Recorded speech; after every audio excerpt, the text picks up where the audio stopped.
TV Câmara, a TV do povo de Natal.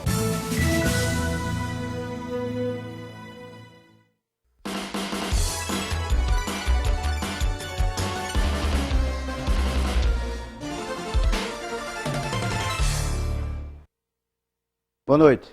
Estamos começando mais um programa Pensando Bem, nesta segunda-feira, dia 2 de maio. Hoje vamos entrevistar o advogado e professor da Universidade Federal do Rio Grande do Norte, Herbert Spencer. E no segundo bloco vamos entrevistar o deputado Jacó Jacome, que inclusive já foi dessa casa, né? Conosco aqui o jornalista Edilson Braga vai conduzir comigo o programa nesta noite de hoje. Inicialmente, boa noite ao professor Herbert Spencer. Boa noite, é um prazer estar aqui. Espero que essa conversa contribua de algum modo para esclarecer, não é, essas dúvidas que estão acerca de determinados temas, não é, nacionais neste momento. Boa noite, Braga. Boa noite, Pinheiro. Estou realmente muito contente em voltar a participar da entrevista e sobre um tema realmente muito interessante. Um tema que está na ordem do dia, né? O impeachment da presidente da República, Dilma Rousseff. Inicialmente, eu perguntaria ao professor Herbert se o impeachment é realmente constitucional ou não, professor. Isso conduz a esse meme que se criou, essa charge que se criou, essa blague do... É um golpe, não é? Se o impeachment é um golpe. Ou é um impeachment, e aí ele é um instituto de direito que está previsto na Constituição, está regulado numa lei, a 1079 de 1950, atualizada pela Lei 10.028 de 2000, e muito estudado pela doutrina e, em alguns casos, analisado pelo Supremo Tribunal Federal, e especialmente este, cujo procedimento foi, digamos assim, receitado pelo Supremo Tribunal Federal. Ele disse quais os passos e como proceder e mandou reiniciar o processo para obedecer àqueles ditames. Então, é no mínimo cínico falar-se em golpe.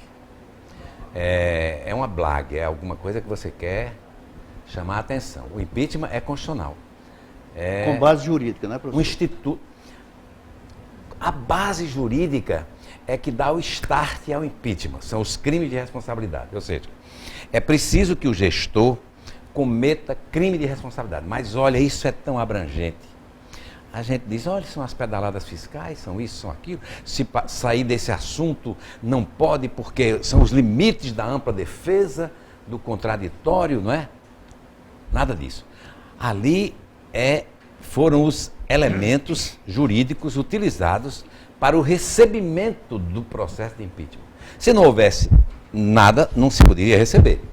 É preciso que haja um crime de responsabilidade.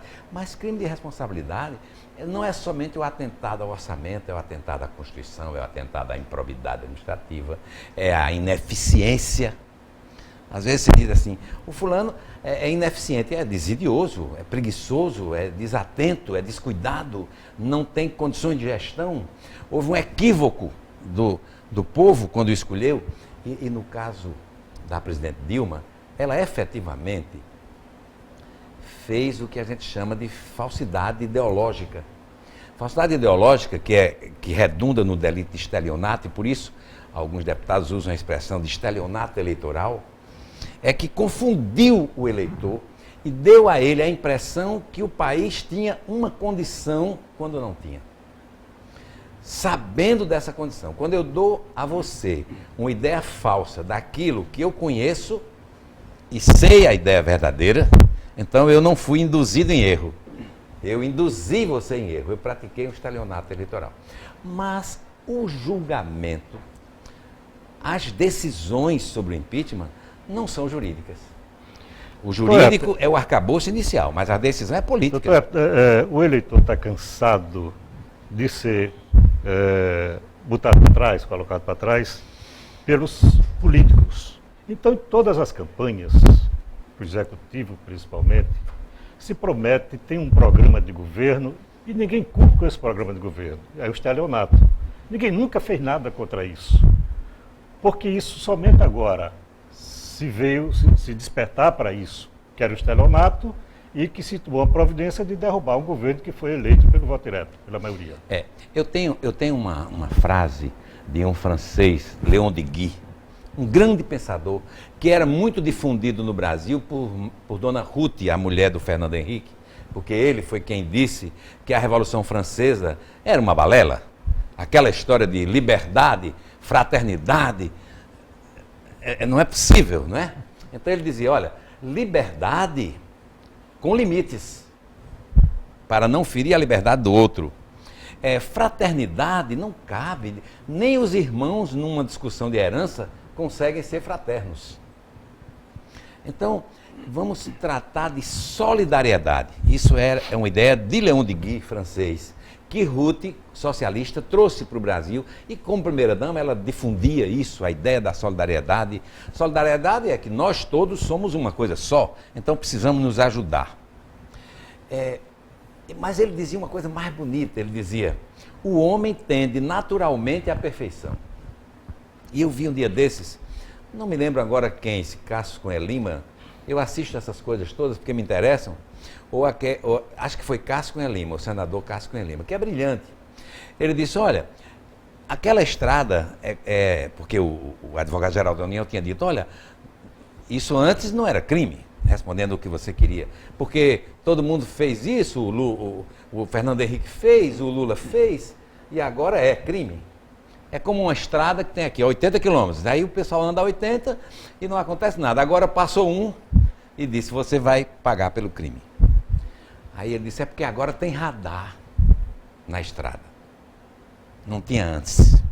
Então, os mecanismos que a sociedade começa a usar para cobrar do político, do administrador, uma postura mais ética, mais respeitosa com o dinheiro público, mais responsável, vai cada vez mais ser mais eficiente. Isso aí é uma tendência natural do ser humano, os mecanismos. São as redes sociais, são as informações, você tem acesso à informação, povo na rua. Povo na rua. Não é mais aquilo que se resolvia no grito, porque nós estamos saindo do dogma. A igreja está perdendo muita gente, então, saiu do dogma. Não é? Me permite, Não tem mais que obedecer. esse processo de impeachment, ele não fica manchado, moralmente manchado, quando se tem, à frente desse processo de impeachment, um réu do Supremo Tribunal Federal, esse mesmo réu que logo depois de aprovado esse processo na Câmara dos Deputados, vai oferecer uma espécie de recompensa ao Supremo, dizer, está aqui, nós vamos aprovar em regime de urgência o aumento do judiciário que a presidente Dilma havia vetado. Isso não mancha o... Você se refere a Eduardo Cunha? Eduardo Cunha. Não, veja bem, eu gostaria de ter honra do presidente da Câmara, não é? Eu gostaria que todos nós pudéssemos nos honrar, que fosse alguém que nos desse orgulho de dizer o presidente da Câmara é um fulano e tal, que no caso do novo presidente se afastar, ele assume e a gente fica seguro. Infelizmente não se pode dizer isso. Mas isso não mancha o processo de impeachment. Por quê? Porque é assim. Você chega numa escolinha pública, pobre, que é um banquinho quebrado, que as cadeiras estão todas ruins, rotas, e tem lá a diretora da escola. Uma senhorinha que nem fala bem, diz até assim, nós vai resolver isso, ela não sabe nem a fazer, às vezes, a expressão com concordância nominal ou verbal. Mas ela é a diretora da escola. Se você desobedecer, ela quem tem autoridade para fazer-se respeitar. Isso é o chamado limite da competência. Há um engano muito grande, a pessoa diz, fulano é um incompetente, namorou a moça 3 meses. Não existe incompetência em namorar. Ele era competente, tanto que era o namorado, era quem competia namorar. Ele era competente. Ele era incapaz, era despreparado, não deu um beijo na moça em 3 meses. Mas ela gostava disso. Ela gostava, mas ele não deu um beijo. Então ele não foi capaz, a gente não pode chamar de competente. Então, Eduardo pode não ser a pessoa capacitada para presidente, no que tange a sua conduta, se comprovar realmente, como parece que A já justiça está. que julga, posteriormente. Mas será que o Supremo não é o grande responsável por adiar isso? Ou será que o Supremo, por ser um tribunal político, teve medo de quebrar todas as instituições de uma vez? Tira o presidente da Câmara, tira o presidente do Senado, tira... Aí como é que fica? Então ele talvez esteja Fica quebrando, tiririca. como num jogo de palitos, mexe, não, nesse não mexe agora, deixa ver se vai... Não sei, é uma interpretação minha. Pode ser que a demora do Supremo não seja burrice, não seja preguiça, seja porque entende que não é a hora de tirar todas as colunas, senão o edifício cai. Mas, doutor Spencer, não sei se é tolice ou coisa parecida, mas já faz 5 meses praticamente que esse pedido de afastamento do presidente da Câmara está lá no Supremo Tribunal. Não se tem pressa em botar na pauta. Mas o Supremo Tribunal coloca na pauta um processo para dizer se eu posso ou não comer pipoca na sala de cinema. Mas aí eu não tenho, digamos, lastro para dizer a você, porque eu não convivi com essa ordem de poder do Supremo. Estive uma vez com o José Rezec e tive a sensação que estava lidando com uma pessoa já do Museu de Cera. Eles são muito assim, eles falam quase flutuando. Sentou na distância que está o Jacome de nós, e ele tinha residido com o Jales Costa, que era o procurador-geral aqui do Estado, em Aix-les-Bains, na França. E aí o que acontece? Quando nós éramos procurador, eu procurador e Jales Costa procurador-geral, nós fomos a Brasília e ele foi visitar o colega de República. E foi, como vai? Assim, a mão esticada assim a 1 metro. Aqui é o doutor R, procurador, meu... Prazer. E aí, 8 metros de distância. É um povo assim, já quase no céu, entende? Eles não pisam mais no chão, flutuam. Nós temos lá pessoas brilhantes, um Luiz Roberto Barroso, que é uma genialidade, mas também temos lá pessoas que foram socadas lá, né? E que, por uma questão até de ética, eu não vou declarar aqui. Mas eu não sei se eles não estão decidindo certas providências com medo de tirar todas as colunas de uma vez. Mas posso lhe assegurar, o impeachment vai ser julgado pelo conjunto da obra. É porque ela não tem apoio parlamentar, é porque ela não tem diálogo com o Congresso, é porque ela, por bem ou por mal, desorganizou a economia. É porque eu posso falar porque eu votei em Lula 2 vezes, votei nela a primeira vez. E não num parlamentarismo. Parlamentarismo Não, é que você isso não... tudo é balela. Olha, isso tudo é balela. O poder é uma desgraça. Ele torce presidencialismo e age como parlamentarismo. E ele tem parlamentarismo e faz como presidencialismo. Ele se baseia nas ondas da simpatia, da bem-querença. Você vê aí os nossos caudilhos, que nós tivemos tantos, né? Perón na Argentina, e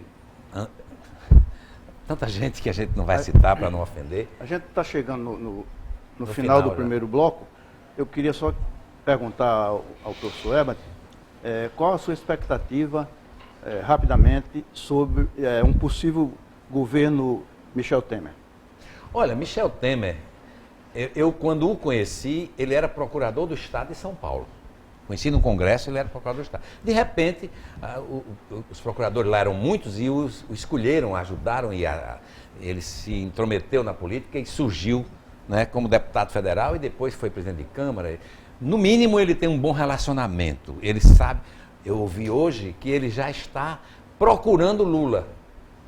Porque ele acha que um governo de transição, em que ele próprio não se candidata a uma reeleição, até porque não tem 900 anos, né? Não pode ficar a vida inteira, ele já tem 70 e poucos, ele acha que tem que ter valores, potencialidades de todas as correntes para ver se reunifica o país. Para quê?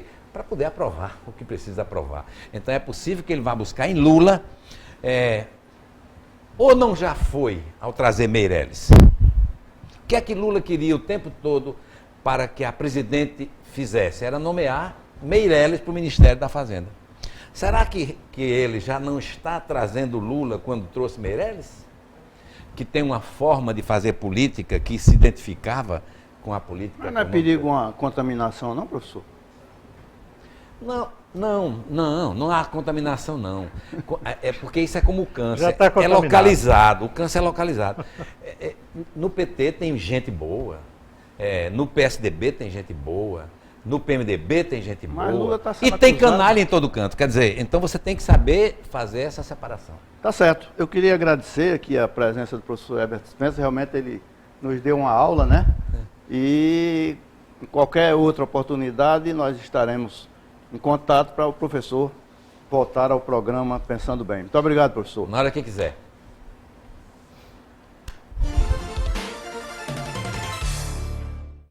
Ler me leva a outros lugares. A leitura me desperta a imaginação e me leva a conhecer o mundo. Não importa o tamanho da sua escola, o importante é que você tem professor onde você possa desenvolver o aprendizado. A minha escola é pequena, mas eu gosto muito, muito dela. Conte o que pode melhorar na sua escola. Participe e acompanhe a escola pública. Escola pública de qualidade. Aqui a gente aprende.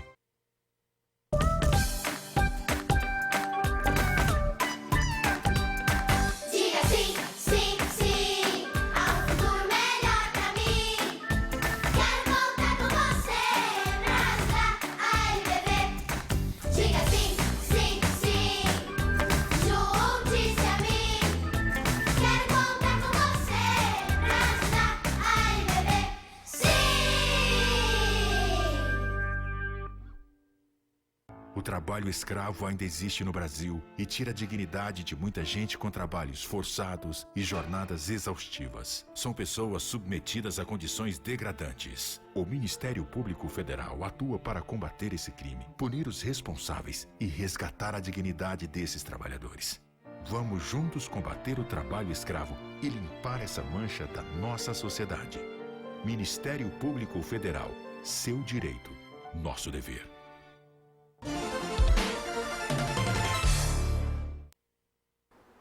Bom, estamos de volta com o programa Pensando Bem, no seu segundo bloco.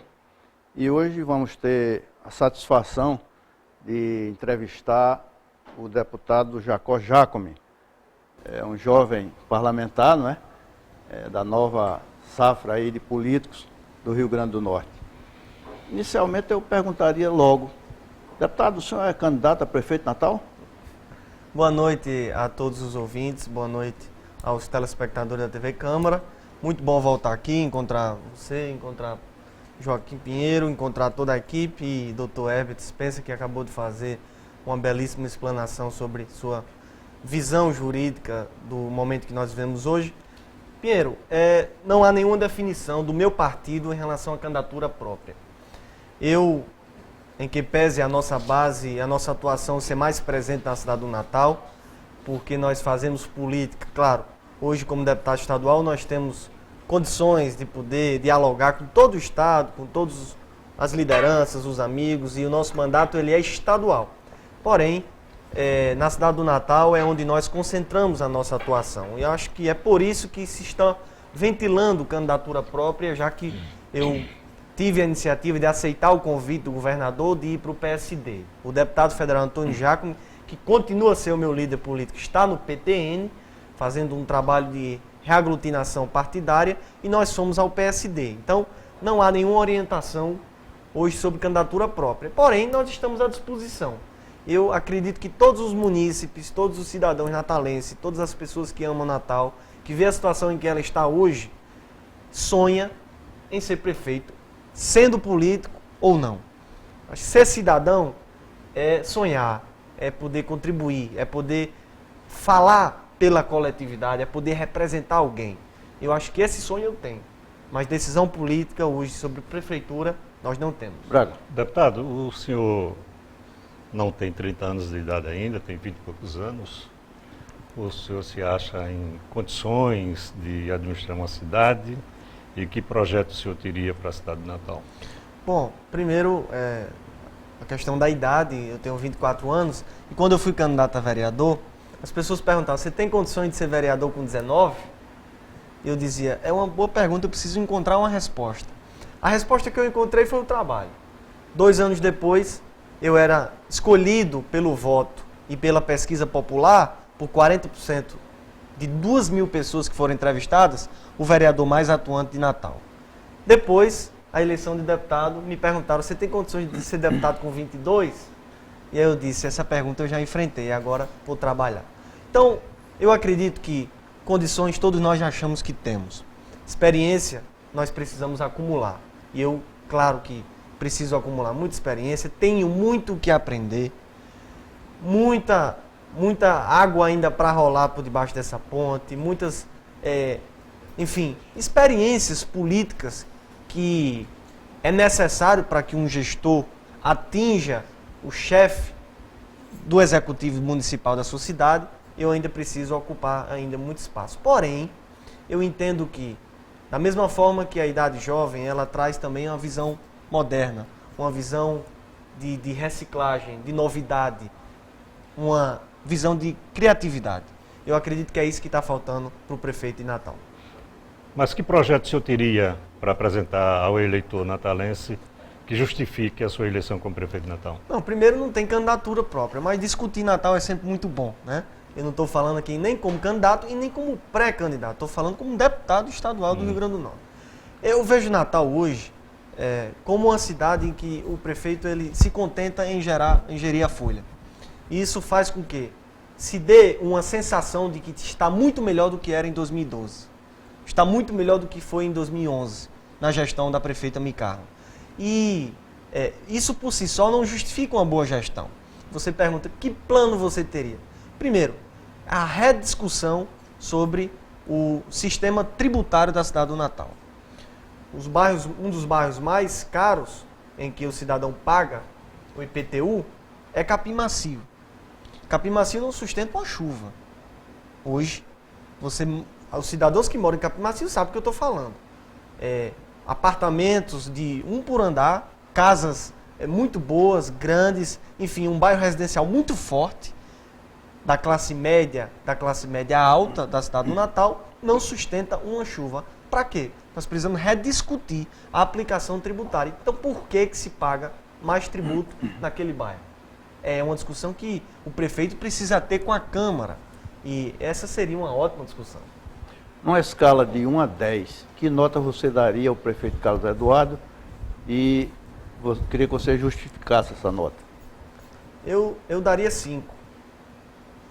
Por que 5? Porque ele conseguiu fazer o que a gestão anterior não conseguiu fazer, que é limpar a cidade. E não dou mais do que a média, ou seja, está reprovado por média, porque ele se contentou em maquiar a cidade. Então, não está na média, por isso eu dou 5. O que é mais urgente para Natal hoje? Ótima pergunta. Tem muitas questões para se discutir em Natal hoje. Eu acredito que uma de suas prioridades é a rediscussão sobre as unidades básicas de saúde. Nós estamos vivendo um período em que o cidadão hoje está adquirindo dengue com muita facilidade. Agora veio os primos da dengue, que é a chikungunya e a zika, e ele procura a unidade básica, que é o local mais próximo à sua casa, é o para-choque da sua casa. E hoje o que nós estamos vendo é uma superlotação gigantesca nas unidades básicas de saúde, e aí eu quero trazer à tona o Hospital Municipal. Está sendo cantado em verso e prosa que o prefeito é aquele que trouxe pela primeira vez na história de Natal o Hospital Municipal. É verdade. Mas não é uma verdade completa. Porque para trazer o Hospital Municipal, ele precisou fechar o Hospital dos Pescadores, das Rocas, está fechado, o morador das Rocas sabe o que eu estou falando, e fechou o Sandra Celeste. Somando o Sandra Celeste com o Hospital dos Pescadores, dá mais leitos do que o Hospital Municipal. Ou seja, o Hospital Municipal tem menos leitos do que Natal tinha antes. Então nós estamos num déficit de leitos na cidade do Natal. Então nós precisamos, seria uma ótima discussão, falar sobre as unidades básicas de saúde e as construções que não acabam, reformas que não acabam, aditamentos em licitação, tudo isso precisa ser discutido. Eu costumo dizer que o político vê o cenário político 50 anos na frente. Quando você decidiu se filiar ao partido do governador, você já não estava pensando em ser o candidato a prefeito dele, não? Não, Pinheiro, eu pela nossa amizade, e acho que muitas pessoas que estão nos assistindo podem confiar no que eu vou falar. Não foi me prometido absolutamente nada, eu não tenho esse desejo agora, eu acho que todos podem sonhar, e eu tenho esse direito, mas não tinha esse projeto. Porém, eu acho que a boa performance, o bom trabalho, a boa aceitação são requisitos que as pessoas avaliam. E eu não estou impedindo ninguém de avaliar nada. Podem falar, eu não estou impedindo a avaliação partidária do partido do governador, absolutamente nada. O que eu estou dizendo é que o governador não prometeu candidatura própria e nem eu quero agora. Eu fui eleito, fui bem votado, principalmente na cidade do Natal, eu fui o quarto mais votado na cidade do Natal, um jovem de 23 anos de idade. E estou fazendo o meu trabalho, estou visitando os bairros semanalmente, indo às comunidades, aos bairros, fazendo o meu trabalho social, como também dentro da Assembleia Legislativa, e as pessoas estão na base da especulação, e eu não posso impedi-las de fazer isso. Mas como a sua pergunta foi sobre a visão do futuro, eu não aventei, nem especulei candidatura a É prefeito. possível o governador apoiar o atual prefeito ou não? Não. Não é possível. Eu tenho essa informação também. Absolutamente não é possível. E eu não estou comprometendo o governador, que eu não tenho procuração para falar por ele. Mas não é possível porque ele já disse que não é. Braga. Deputado, no período que o senhor passou aqui na Câmara Municipal, o senhor apresentou uma série de projetos. Desses projetos que o senhor apresentou aqui, conseguiu aprovar, quantos efetivamente redundaram em benefícios diretos para a sociedade? É uma discussão que a Câmara e os legisladores fazem muito, né? É a efetividade da lei. Para que, aqui eu estou do lado do doutor Spencer, que é uma sumidade no assunto jurídico, ele sabe que a lei por si só, quando não é efetivada, ela vira uma lei morta. E essa discussão que também eu, como estudante de Direito, faço. Está aprendendo com ele, né, deputado? E fiz. E qual é hoje um projeto que eu fiz, que foi aprovado e que hoje se efetiva na prática? Nós fizemos aqui um projeto de benefício para as pessoas com deficiência física no campo visual. Ou seja, pessoas com deficiência visual. E esse projeto que diz que as contas para as pessoas que recebem cartão de crédito, contas da COSERN, contas da CAERN, enfim, recebam ela em braille, aqueles que são deficientes visuais. Ou seja, a emissão de contas para as casas, para os domicílios, em braille, para as pessoas que não têm condições de ler ela normal. E de fato, esse projeto foi aprovado, o prefeito vetou e nós derrubamos o veto. Projeto que não gera custo, um projeto que não é inconstitucional, que não tem vício de iniciativa, não. O prefeito vetou por questões políticas, que desde lá ele já me perseguia. Então, nós derrubamos o veto. Ao derrubar o veto, o presidente da Câmara promulgou a lei, e hoje é lei no município de Natal. E hoje, a CAERN já me garantiu que está emitindo as contas da água em braille para as pessoas que requerem esse benefício. Então, foi uma lei que não resolveu todos os problemas de Natal, mas deu a sensação de acessibilidade. O que é dar acessibilidade? Não é só você permitir que um deficiente físico suba no ônibus. É que você permitir que ele também suba no ônibus, que ele pague a sua conta sem precisar de perguntar a ninguém, que ele trafegue na calçada. Tudo isso é acessibilidade.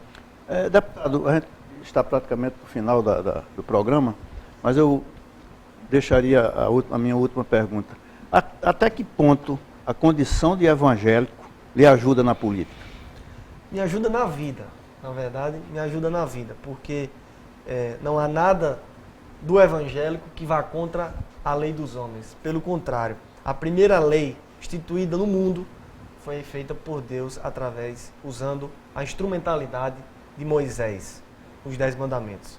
Então, não há conflito nenhum, absolutamente, Muito pelo contrário, isso me ajuda pela fé, pelo sentimento de solidariedade, pelo amor ao próximo. E dá um votinho também, né? Não, isso é consequência do trabalho que nós fazemos, né? Mas isso absolutamente não prejudica em absolutamente nada. Muito pelo contrário, me fortalece. Então, eu acredito que isso não prejudica e se não prejudica, me ajuda. Ok. Estamos no final do programa. Eu queria agradecer a presença do deputado Jacó Giacomo e também do jornalista Adilson Braga e dizer que na próxima segunda estaremos de volta com o programa Pensando Bem. Obrigado, deputado. Obrigado, Braga. Muito obrigado. Obrigado.